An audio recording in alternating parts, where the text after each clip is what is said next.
Chester boy is still recovering more than 2 years since a very serious accident. Kameron May fell through a skylight in April of 2022. And since then, as WKYT's Samantha Valentino shows us, the support for Kameron and his family has only grown.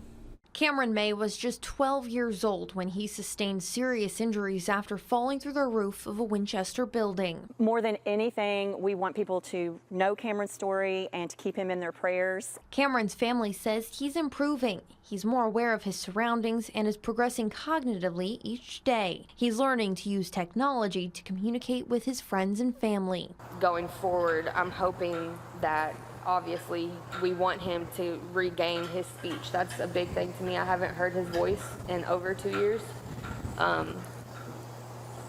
I miss it. Kameron is no stranger to having large crowds cheering him on. He's well known in this community as a triple threat athlete. He's no longer stepping onto the basketball court, but his supporters haven't gone anywhere. Saturday, they showed up in dozens to play golf, raising money for Cam. To see the amount of people that came out and to understand that there were so many that we had to turn away is exceptional. I mean, it just means that this event is getting bigger and bigger for him and to help support him and the family. Kameron's mom says it's that support that gets them through each day. To have all these people show up, or people message me, call me, text me and say, hey, I'm thinking about Kameron, how are you doing? I don't think that I could make it through our days without people. In Clark County, Samantha Valentino, WKYT.